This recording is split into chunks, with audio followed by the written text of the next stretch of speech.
Welcome to episode 32 of the First Person Podcast, with me, Lia Black, our commentaries editor, and Sarah Stang, our essays editor. In this episode, we're drawing on the biggest trope of February, Valentine's Day. We talk about our biggest video game crushes, our favorite romantic games and moments, and how romance is represented in games, either well or poorly. I am Lia Black. I'm the commentaries section editor here at First Person Scholar. You can find me on Twitter at Lillian_A_Black. And I'm Sarah Stang. I'm the essays section head at First Person Scholar. And you can find me on Twitter at Sarah_Stang.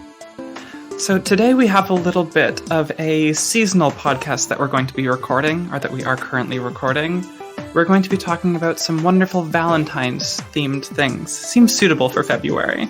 Yeah. So where do we want to start this off? Do we want to get right into the meat of this and start talking about video game crushes right away? All I want to do is rant about my video game crushes, so I would be perfectly happy if we did that. All right, let's start there. And you're so raring to get into this, so let's hear about it. Who are some of your biggest video game crushes? Okay, so I have a bunch because I have a problem with being falling in love with fictional characters. It's been kind of a problem throughout my life. Don't we all? Yes. But my two top ones actually both stem from BioWare games. Now, I have a bit of a love-hate relationship with BioWare, as like most BioWare fans do. Yeah. But I have to admit that like my formative years playing both Mass Effect and Dragon Age, the romancing in those games, it was really intense, especially because up until that point, I had never played games that had romance like that. And looking back, I don't really think there were very many games that had romance like that, like RPGs that incorporated romance like that. And so what I mean by that basically is characters that actually felt like they had depth to them. Characters where you were with them for a long enough period of time that you could actually almost like organically or naturally fall for them. And writing that actually cared about character dialogue, like intra-party NPC dialogue. You don't see that in a lot of games that aren't made by BioWare. So these were just totally my jam in many, many ways. In terms of like the actual games, I love fantasy and sci-fi RPGs, so that's fine, okay. And in terms of the romance, like, okay, so I'll talk about Dragon Age first because I played that series first. Now, obviously, everybody who has ever played, well, I shouldn't say, lots of people who have played Dragon Age 1 fell into the trap of romancing Alistair. I did that, but I was an elf mage, and so I was not fit to rule by his side as his queen. And so he dumped me. And that broke my heart. And that was actually the first time that I had been like rejected and heartbroken by a fictional character, because normally that relationship is one way. Yeah.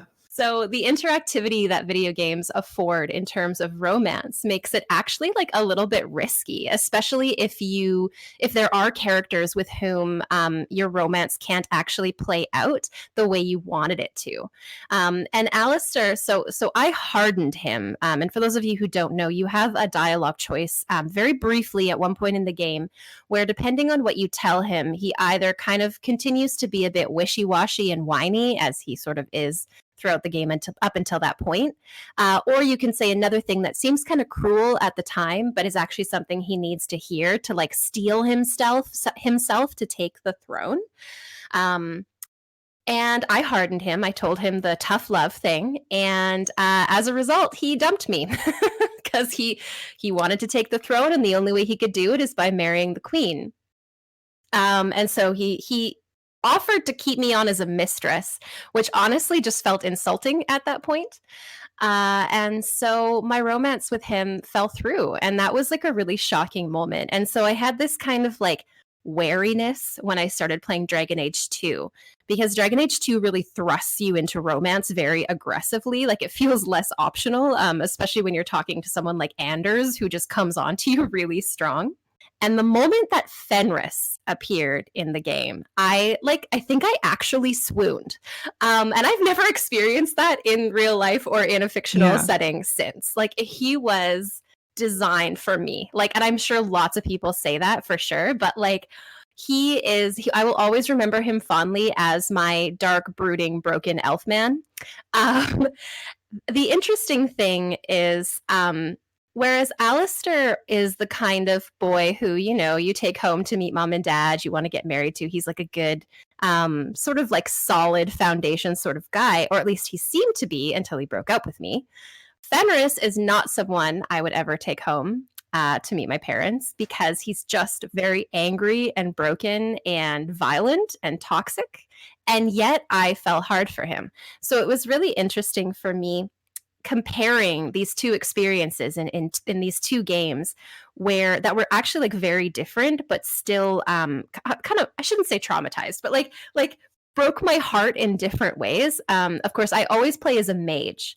And for those of you who know Dragon Age 2, you know that if you play as a mage and you attempt to romance Fenris, things get a bit rocky because he hates magic, he hates mages. So you can end up having like a romance with him that's like full of hate and anger, like a negative, angry romance. I did not do that because that is very much not something I'm interested in. What I did do, however, in some ways is a little bit worse. I manipulated him into falling in love with me, even though I was a mage. And basically, what I mean by that is I took him only on missions where I made choices that were anti-mage, and I didn't take him on missions or quests, I should say, anytime I did anything to help mages. So I conveniently kept his exposure to me carefully curated so that even though I was a mage, he figured that I was one of the good ones. So that I could keep him with me. And this is weird. Like this kind of description of a relationship where you've got really two parties behaving in a very toxic way. Fenris, who is just generally a toxic character, very damaged in a lot of ways and takes it out on you as the main character, and me, who is manipulating this person into falling in love with them. And of course, as you know, if you've played the Dragon Age series, you can give gifts to your party members to make them like you more, which is really problematic in terms of how the relationship is portrayed, but gave me an out anytime I messed up and accidentally brought him along on a mission where I had to help a mage. Because by default, my alignment is, of course, to help mages who are, oppressed like me. So those are my two like Dragon Age BioWare crushes that both had like kind of problematic experiences. And it's interesting because they were really meaningful to me in very weird ways I did not expect, which is why I think I remember them so strongly, because in both cases they were not good, which is odd. And I think that's a really important thing to actually discuss. Is so often in the games broadly, romance in games broadly, it's very much you get what you want. Mm-hmm. And in both of these cases, it really seems like that's not always there, especially with that first case with Alistair, where you're so drawn out, you're so ready for marriage, essentially, and to rule the kingdom with him, only for him to cast you aside. And so I have another confession to make regarding that. And I'm sure I'm not the only person who did this out of spite, but the second time I played Dragon Age, I did not romance I did romance Alistair at first, and then I left him for Zevran.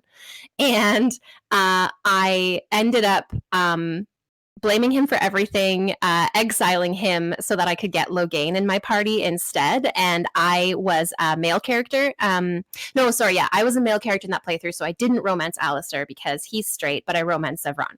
And then I ended up exiling Alistair and marrying the queen. And so I got my vengeance against him in my second playthrough, which is really funny because I was very, very satisfied by the fact that I was able to banish him as like vengeance for him breaking my heart earlier. When, of course, this is the second playthrough, a new save. So he, as a character, would have no concept that I'm doing this to him. And so it was kind of this very, like one-sided weird vendetta. And ever since now, when I think about Dragon Age and play Dragon Age, the first one, I refuse to romance him, even though I know that there are specific routes you can take to end up happily ever after with him. I am still so hurt by his betrayal that I just refuse to. That's actually incredible, frankly. But that fact that a player's relationship with characters, both their own player character, but other characters, goes beyond the save and how that interacts with our play style. Like, you're not ever going to go and romance Alistair again unless you want to get more vengeance and banish him one more time. Yeah. And I've played it quite a few times. I'll play as a male character in romance, Morrigan, and I take a lot of pleasure in Alistair's discomfort regarding our relationship because he really, really doesn't like Morrigan and doesn't trust her. Morrigan breaks your heart too, but I feel like with Morrigan, she's very transparent from the get-go about the fact that she is going to break your heart. She doesn't commit herself to you. She doesn't really romance you. You romance her, and she like accepts your offering. And so she breaks your heart, but like it doesn't feel as much of a betrayal because Alistair sort of like set you up with him as this. He's like such a nice guy. He gives you the rose. He's super sweet, super kind, super funny. Whereas Morgan is kind of like, she means business from the get-go, and I kind of respect that more because if I'm going to get involved with someone, fictional or not, I don't want them to turn out to be two-faced, right? Like even if it ends up that, she's hiding some of the truth, etc. At least like my relationship with her, it wasn't built on like a false premise. I understood that this was not going to be happily ever after with her, but I was hoping for it with Alistair. Knowing what you're going to get when you go into a relationship, frankly, is just hard in real life. But in video games, you kind of expect something from them. So in that sort of two-faced nature of Alistair, at least in your playthrough of it seems like that departure we were talking about earlier. So I think it's a really interesting example of kind of forlorn love that just doesn't work out. Yeah, which is really interesting because we often think about games as these kind of like power fantasies that play to like the player's desire for control, right? We talk a lot about player agency and control and power and all of that stuff. And we know, of course, that you actually don't have any agency when you play a game apart from the very usually minimal choices that are allowed for you within somewhat branching narrative, or, of course, the choice to not play at all. But we allow ourselves to sort of enter into that willing suspension of disbelief and pretend that we are in control of what's going on and that our choices really do matter and aren't just like pre-scripted out for us. When it comes to the romance, I feel like that illusion of agency is really strong in those BioWare games. Like every other event that happens in the game, I'm kind of like, my choices probably don't really matter. But with romances, I felt like every dialogue option, every conversation, I had to navigate it like navigating through a minefield. I was so worried about upsetting my romantic partner, especially with Fenris in Dragon Age 2, because the littlest thing could set him off, which of course relates back to his sort of toxicity. But I was bad. And getting back to my topic about manipulation, occasionally, I admit I would save scum. If I chose a conversation option, like a dialogue option that made him upset and made me lose points, I sometimes would reset and redo the conversation. And I will admit that there are times in my real life relationships that I wish I had that ability. Oh my, don't we all? So I'm going to go on a little bit of a rant of mine just because that context of toxic relationships and manipulation actually lends itself quite well to mine. I'm admittedly going to focus mostly on Persona 5 because that's what I've been playing a lot recently. We could get into my like youth and young adult game crushes, but those are far less interesting. So for me personally, as a player, the one character that really stands out to me as an object of attraction is, weirdly enough, Sainijima, who is not somebody, at least at the point that I am in the game, that you actually can romance, which offers this sort of weird dichotomy to me of I am playing as Joker, nameless character, number one, whatever you want to identify as, and yet I'm still the player, and there's that stand back there that isn't present when you're actually romancing somebody. And it's this weird sort of relationship where Sai is so often working against you early on in the plot that there's no logical reason that you actually would be attracted to her, unless you're me, and for some reason this sort of authority figure, this, I don't know, wild Justicar, say, of like this beacon of justice in the background that is operating against everything you're doing. It's that very forbidden sense of love where there's this resistance to it, both mechanically, but also logically and societally. Which, on the other hand, to how you can romance people in Persona 5 is both very present and very not present. Because you play as a high school character. You are reasonably supposed to be attracted to other high schoolers. You can go with Anne, you can go with Makoto. And yet there are these other options. You have the option to go with Tai Takemi, who admittedly I romanced, who is the doctor in the town. Which, at first glance, she is a young doctor, but you're still a high school student. And at no point is that societally okay, at least to a Western audience. But there's this sort of sense of benefit you get from each of these relationships. If you get to a certain point in the relationship with Tai, you start getting discounts on medicine. So from a very practical point of view, it seemed like the place to go. And at first I was thinking, okay, I'm going to play this game practically, and she is arguably a very attractive character. And then as I progressed through the story, I kind of realized that her storyline stops after a point. Whereas those members in your party, like Anne and Makoto, continue evolving and changing. And for myself as a lesbian, I often find it difficult to distinguish, oh, I'm attracted to this person because I want to be like them, or I'm attracted to this person because I'm genuinely attracted to this person. And that's very much how I found it with Makoto. I actually have a poster of her on my desk because of course I do. Where she's somebody that I kind of emulate a little bit. She's studious, she's adventurous, but she also has this sort of badassery. She has this persona that is a motorcycle. A leather queen motorcycle. Exactly. And that sort of distinction of, do I want to be like her? Do I want to be with her? As soon as I realized that I had gotten to the point with Takemi that I couldn't go back, I had romanced so far that I would literally have to be cheating on her to end up with Makoto. I couldn't separate that from myself. So in the end, I kind of built that relationship with Makoto in my own head as that kind of building of myself. But let me say right now, I am, no questions asked, going to replay it and romance Makoto because I just can't not. When I played it, I romanced Makoto. It was good. It was satisfying. It was good? Yes, satisfying. Okay. I can see your point about wondering if you want to be like the person or you want to be with the person. I'm bisexual, so I struggle with that a lot.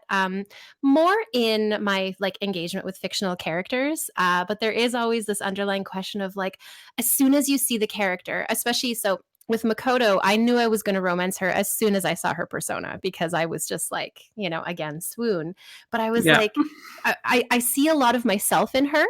And so I do wonder if that's just like natural narcissism or if it is kind of this tension between I want to be this cool character or I want to be with this cool character. So I can definitely sympathize with you there. Awesome. Well, that seems like a good point to kind of transition into one of our big questions that we had for this, which is how can we set a good romantic narrative apart from a bad one?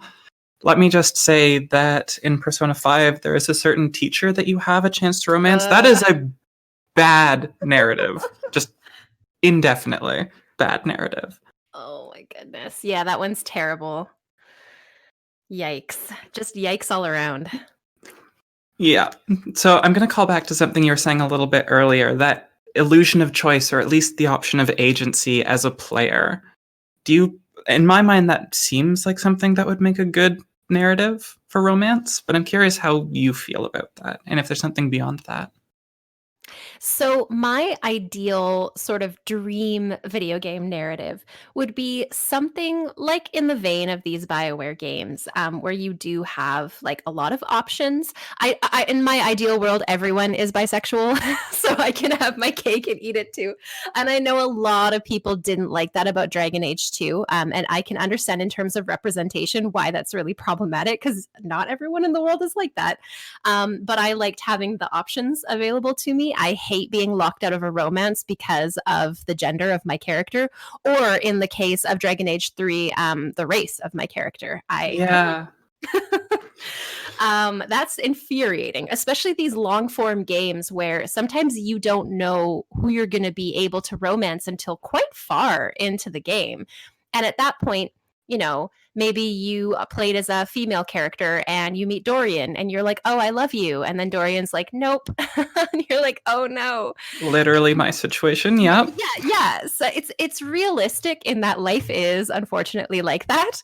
But I don't want my games to necessarily be realistic. Like I like the idea of being able to choose kind of like who I want to choose, especially in games where you design your own character. If it's a game where you play as a pre-existing sort of fully fleshed out character, I feel like maybe that makes more sense because that character exists outside of you. Like, I don't know, someone like Geralt of Rivia in the Witcher series. Which offers its own critiques and issues, of course. Oh my goodness, Yennefer for life. But with ones where you get to make your own character or have a lot of say over the gender of your character, the appearance of your character, etc. Or in the case of like a fantasy game, the race, like if you're a dwarf or an elf or a human. It's nice to be able to have options, especially because sometimes those combinations are quite fun. For example, in Inquisition, I played as the most petite little elf woman you've ever seen, and I romanced Iron Bull.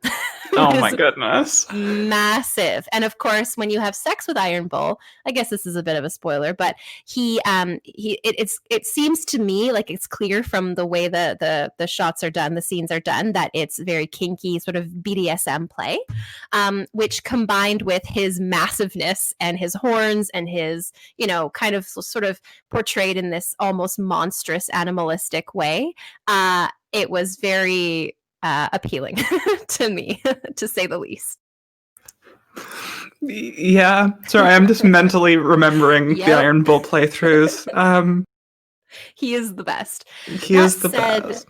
That said, I actually didn't fall for anyone in Inquisition. I didn't find any of the characters to be compelling or swoony in the way that Fenris and Alistair were for me. Iron Bull was like the best of the bunch. I might have chosen Dorian had I not been a female character, but Iron Bull was good. But I feel like in real life, I would want to be Iron Bull's friend rather than date Iron Bull. Yeah, for me in Inquisition, the one character that I did fall for, having played Inquisition first before the others, I actually fell for Leliana, which in that game is not a romanceable character. And to me, that actually was a very compelling narrative where she is at this point where she's so composed and in control, back to the hardening piece you were talking about earlier, where just because I am invested in her doesn't mean that she in any way needs to be invested in me in the same way. And in potentially some weirdly masochistic way, that to me makes a good romantic narrative where it's not always that choice and control in your field. It is up for debate. There is some possibility of failure there, because as much as I want to find somebody in a game, I don't want it to just be handed to me. That sort of difficulty of it makes it so satisfying when you find it.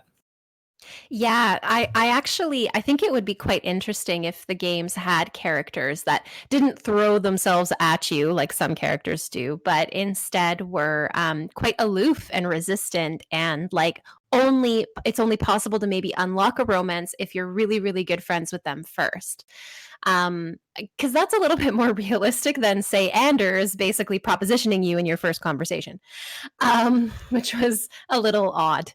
So BioWare didn't go there, obviously, with Inquisition, but it would have been interesting to have those non-romanceable characters that so many people, like you're certainly not alone, so many people fell for, to have them be unlockable in some way. Although, of course, we're dancing with kind of problematic ideas about, romance as being like an achievement to get, or a reward or a trophy to get. Which of course reminds me of the whole conversation about how you can manipulate the characters and give gifts to get them to like you more, and all that kind of stuff. So maybe it is good to have some characters be denied to you outright. I think that's really true, especially that piece you're saying around the award, because I'm fairly certain, at least in The Witcher, there are awards for romancing certain people.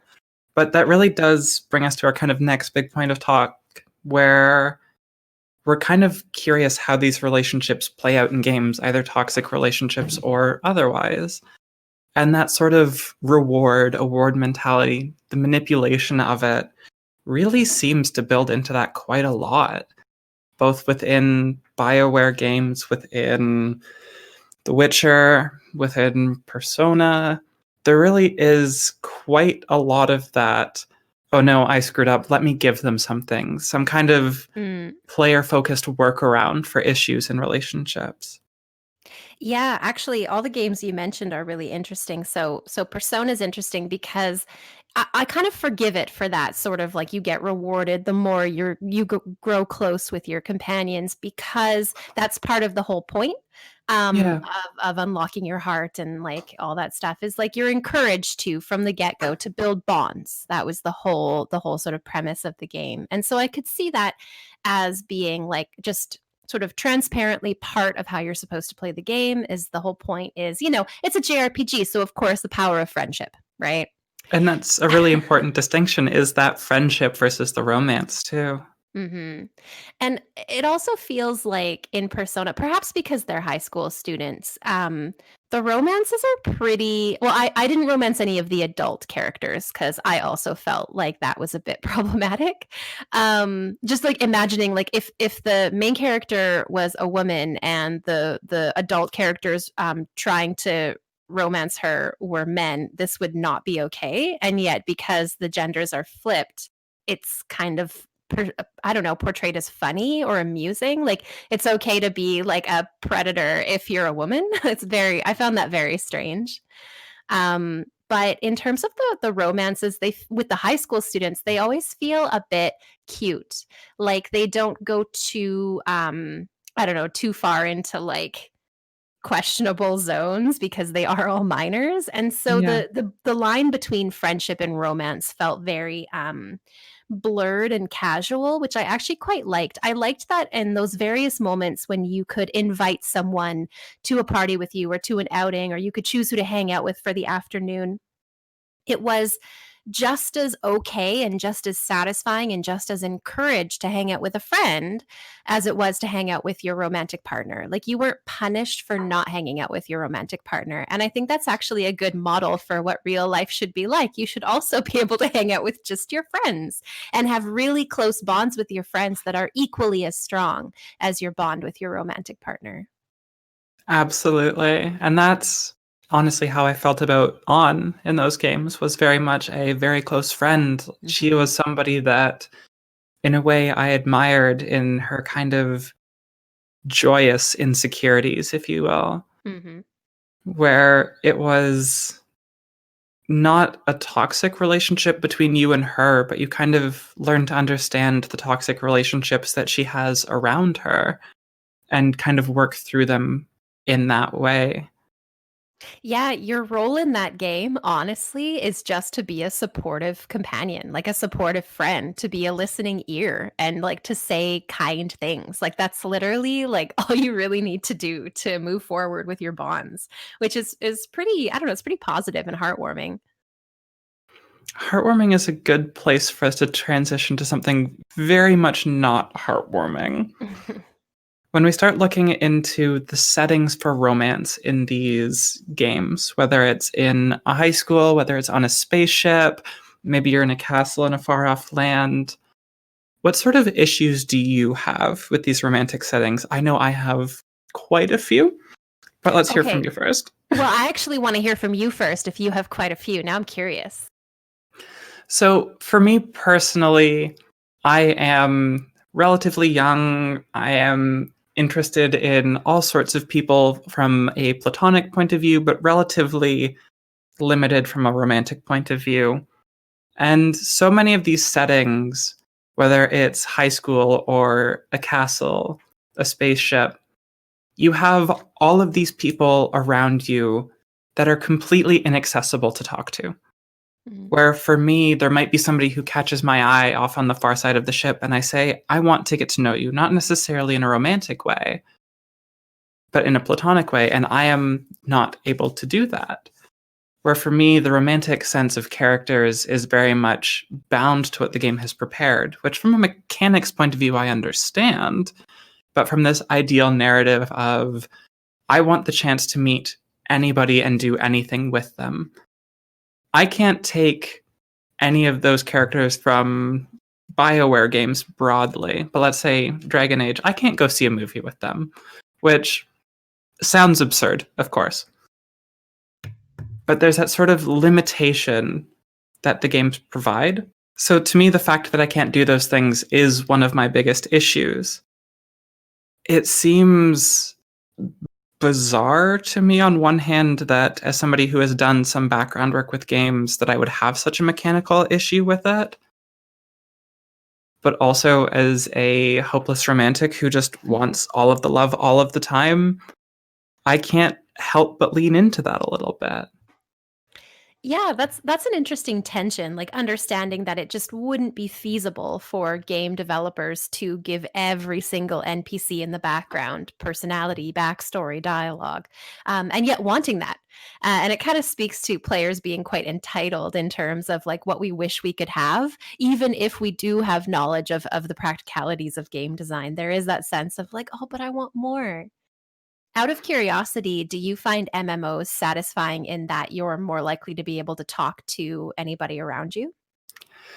Oh my. My experience with MMOs is admittedly a little limited. But from my experience, I don't know. Like, there is that appeal to being able to talk to anybody, but the extent to which those conversations can go on seems quite limiting. Yeah. But from a player to player point of view, let's not get into player romance because that's a whole other can of worms. I don't know. There's that different sense where there is that open world that provides all of those interactions that I have less issue with on that sense. But again, it's that depth we were talking about earlier. And I think that romantic setting of depth, both the world and the characters you can romance, are two of the other big things that really stand out to me. Yeah, that makes sense. And you definitely see it. So I don't really play MMOs very much either. I prefer for me gaming is quite a solitary activity unless I'm playing like a party game with, you know, people on my couch. Yeah. Um, and so with these RPGs, like you definitely can tell that there's a huge I guess, disconnect between the depth of some characters and the depth of others. And like it makes sense, but it definitely feels like your companions, your romanceable companions are given a lot more love and attention. Even though there might be other characters who are like somewhat secondary, who you're more interested in. And those ones might not be romanceable. So that's kind of interesting. It's also interesting. So one thing I do have issue with is when a so-called canon romance is thrown at me. So in games, if I can tell who the developers intended for me to be with or prefer for me to be with, I get annoyed. And that was Alistair, certainly in Dragon Age 1. At least that was my reading of the game. And I think I feel like I kind of learned my lesson after that. And I don't want to romance the canon character. I felt that way in Persona 5. I felt like An was the one you were supposed to be with. I don't know. I just felt like all your interactions with her were sort of building up for you to romance her. And I was like, nope, I'm just going to be BFFs with her and I'm going to romance Makoto, who nobody likes at first. And then there's that weird balance of Mona just all of a sudden being Oh, romantically invested in On, and the weird yes. balance of that. Mona's weird. Weird character. Yeah. I guess that's another issue that I have is not necessarily competition per se, but when the only perceived competition to a romanceable character is somebody who is problematic in some way. So it kind of frames you as the clear superior choice, Yeah. stroking your ego. What was that you were saying about player ego needing all sorts of things provided to them? Yeah, Exactly. it's a problem. Yeah, no, that is really interesting. It makes me think of uh Skyward Sword, Legend of Zelda Skyward Sword, where Link and Zelda are like they grow up together, and the rival for Zelda's affections is Groose, and he's just like not anything that Zelda would be interested in at all. He's like macho and loud and a bully and aggressive and in all ways the opposite of Link. And it's just really funny to me that literally no one else on this island is like a viable suitor for Zelda except for you. The viable suitor paradox of we need to allow the player the chance to win this character over without interference, but can't make it seem like you're the only one who can do so. It would be really interesting if there was a game where you actually had a rival who was like a legitimate contender and you actually had to navigate that and all the awkwardness that comes about, especially if you're also friends with that rival, because like yeah, you don't see that too much in games. Rather you'll have, for example, two characters fighting over you, again stroking your ego. That actually seems like a really good place for us to transition over to thinking how these games affect people socially, where games, like you're saying, are very narcissistic, very egotistical for the player, where it is the competition for you. Whereas in real life, like you're saying, that's very often not the case. And how do these games affect how we as the player go about potentially seeking romance? Man, that is a really good question. I haven't really thought about that. I'm not someone who tends to think that games influence us in real life in terms of like our behavior. Rather, I'm a media scholar, so I see the sort of messages that games communicate as being a little bit more subtle and more sort of questions about cultural norms and behaviors and sort of policing what is considered sort of normative and acceptable.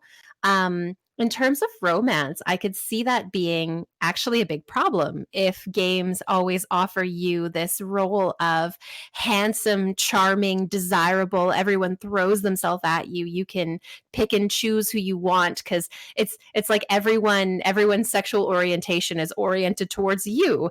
Um, and you can give gifts to win people over, which is like obviously a very common mechanic for this. And you can, if you choose the right dialogue option and you give the right gift and you do one quest to help them out, you'll win their heart forever.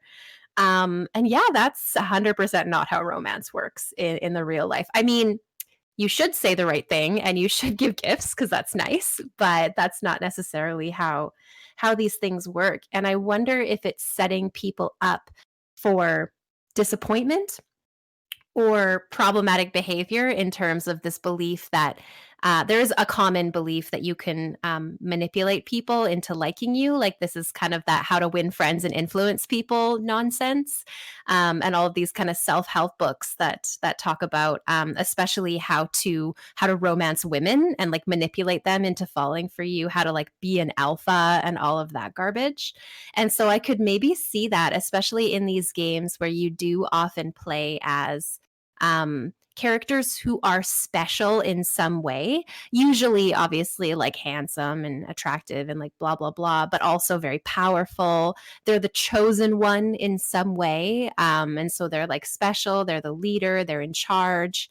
And so yeah, it's definitely unrealistic in terms of regular people aren't necessarily in that position. And so that gamer ego that is stroked might for sure bleed over into real life, which actually, now that I think about it, explains a lot. We all don't come back into the real world with a 20 in charisma. If only. But yeah, I personally haven't done too much actual research into the effects of games on players, especially in a romantic light. If you have, feel free by all means to tweet us #firstpersonpodcast and let us know if you've come across something. I'd love to read it. But there really does seem to be some implication of it, like you're saying, even from sort of a cultural norm construction where there is that one ideal type of person that, whether it's a big, macho, attractive, powerful, or even more of a sort of petite, beautiful damsel in distress type, which thankfully we're moving away from now. Mm-hmm.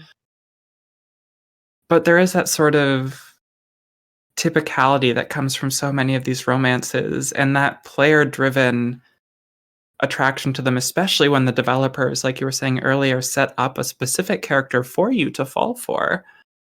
Where what is it saying to the player about what should your expectations be both here and outside of here? And it really doesn't seem, well, frankly, realistic, which on one hand, it's obviously not meant to be. It's back to that power fantasy we were talking earlier. But there is that sort of difficulty of navigating the, I want everyone to love me in the game. And frankly, I want everyone to love me in real life too, but it just doesn't work that way. I just want all the cats to love me. That's an even better choice. I want to pet all the dogs and have all the cats cuddle me.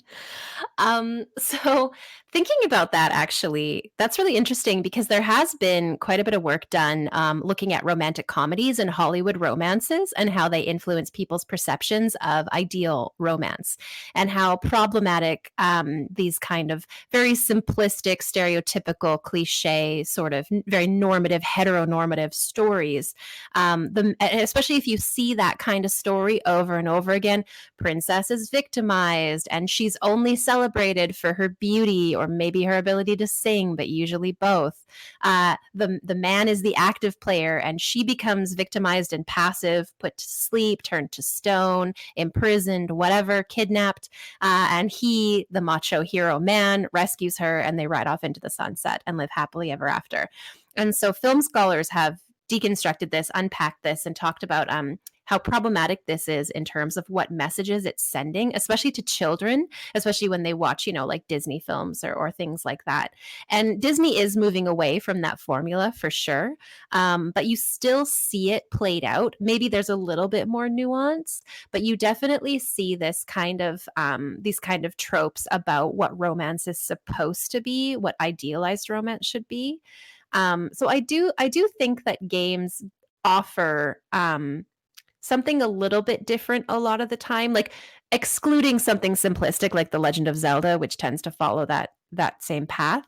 Something like these BioWare games are a little, or Persona 5, are a little bit more nuanced in that you actually have to get to know the other character in order to then decide who you want to romance and attempt to romance them. And sometimes it is rocky. Sometimes it is not what you thought it would be or not what you actually would want in real life. And so you're okay with keeping it unrealistic. I wouldn't want to date a Fenris in real life. I would run the other way screaming.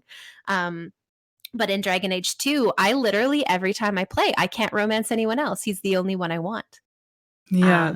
Yeah. And it's really interesting on that note, the ways in which those romances aren't always that ideal, not just the rockiness of it, but what actually happens. Like we were talking earlier, the sort of kinky nature of the relationship with Iron Bull, the fact that there are relationships that are, for all intents and purposes, asexual, where there is no sexual relation going on. It's purely romantic and emotional.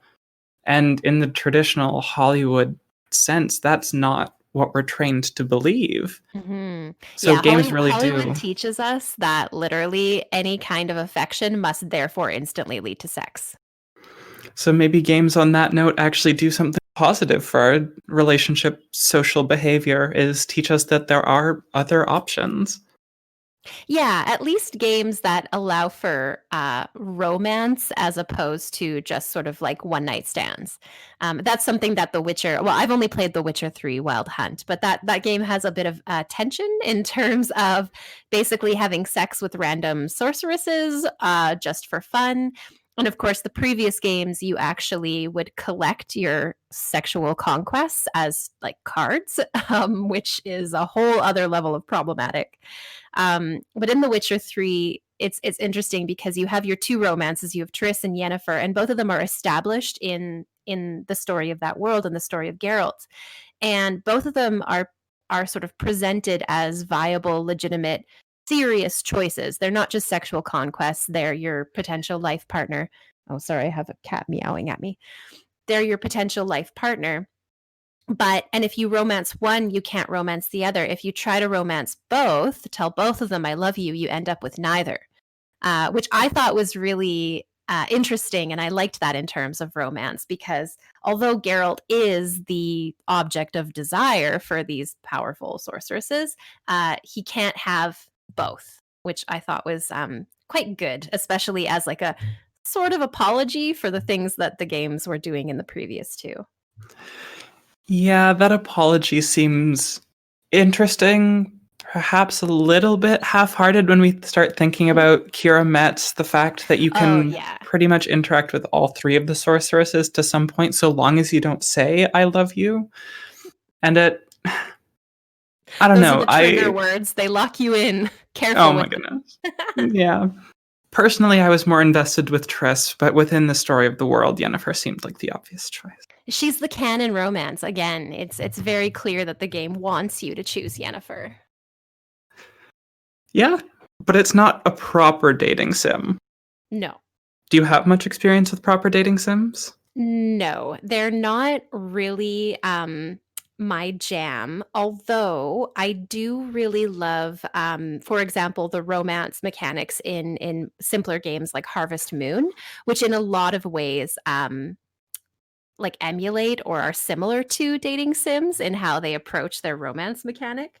But I don't think I've ever played a straight up dating simulator except for Doki Doki Literature Club, but I don't think that counts.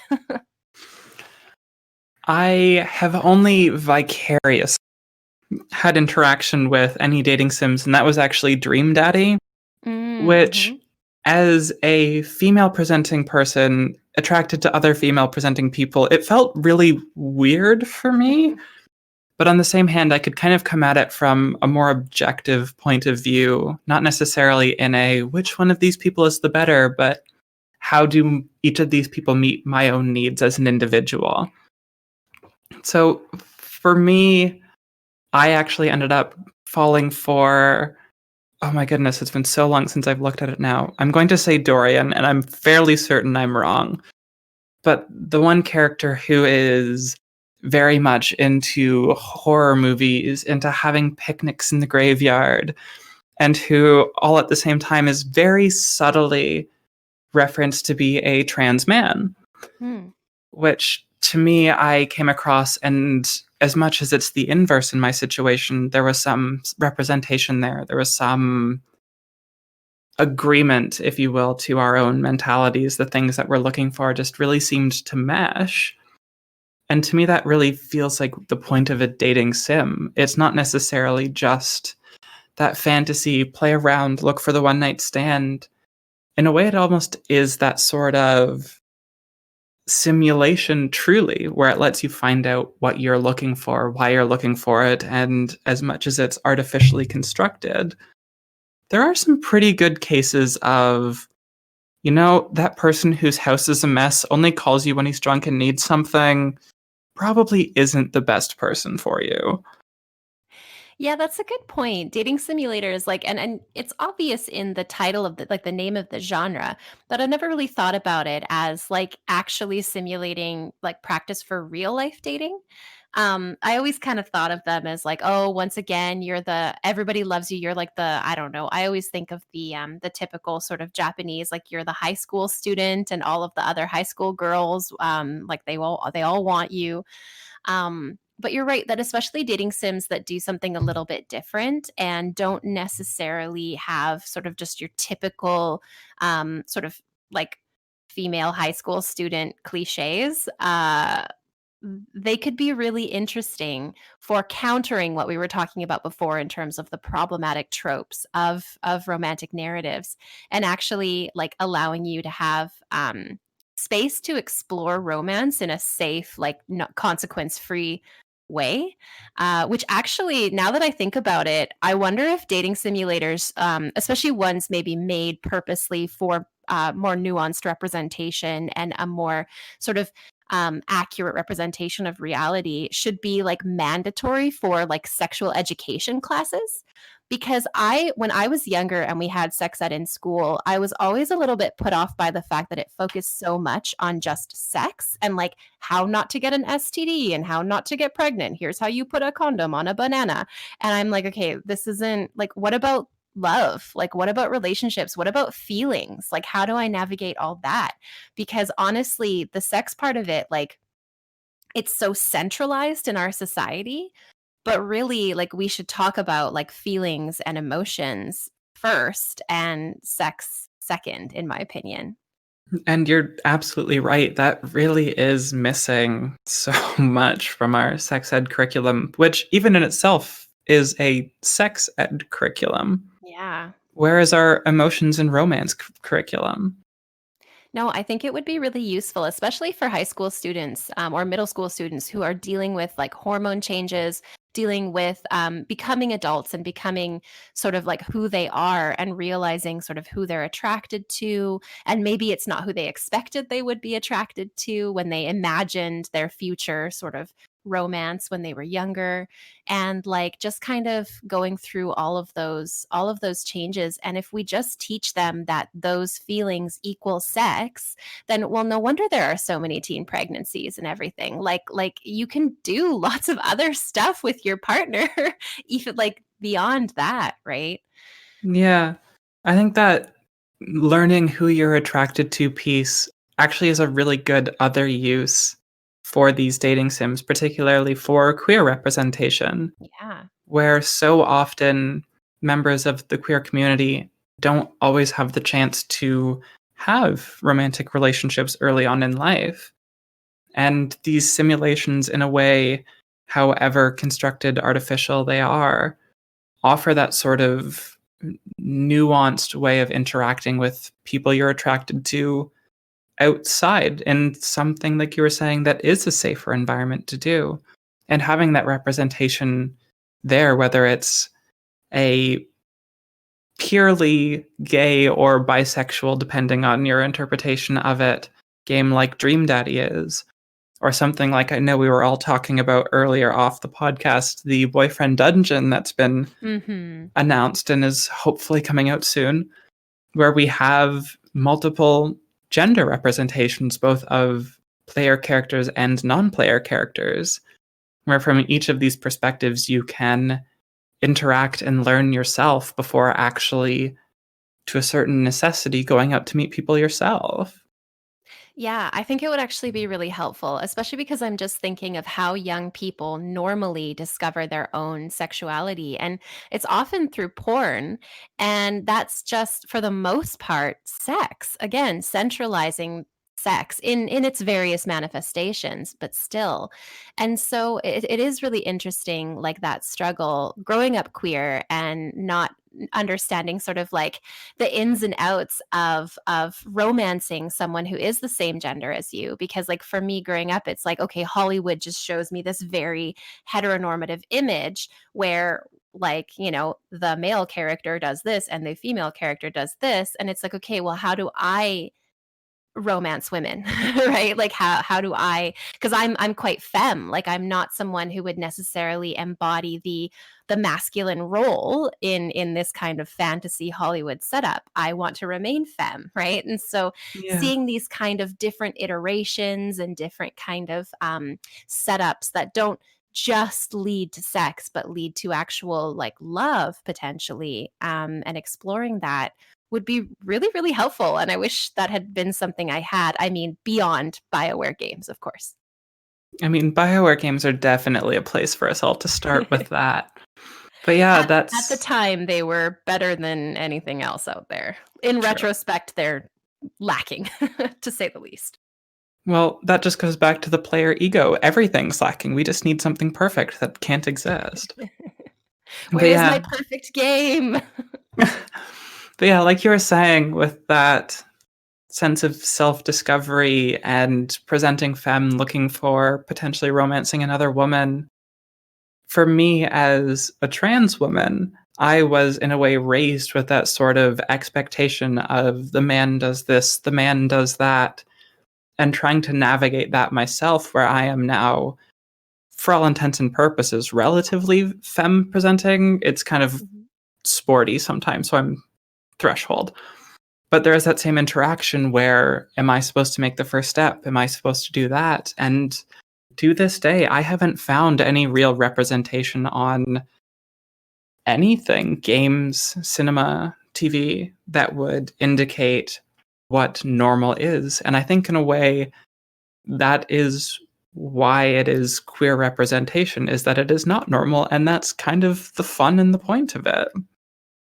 Yeah, no, it's true. And the thing is with media representation is you can't just have the one-off token piece, right? That is like the one queer film of the year or the one queer game of the like decade. You need a whole bunch because you need a whole bunch of different perspectives, right? Because like queer people do not fit into stereotyped boxes, contrary to what like hetero culture would like to have us believe. And so having the same kind of diversity of personalities alongside diversities of gender presentation, sexual orientation, history, also representation for different body sizes, body types, disabled bodies. That would be really nice, especially navigating romance. I'm going to say definitely. I'm going to say that seems like a reasonable place for us to stop for this podcast and say, developers, get on it. Where are our perfect romance games? Come on, we're waiting. Exactly.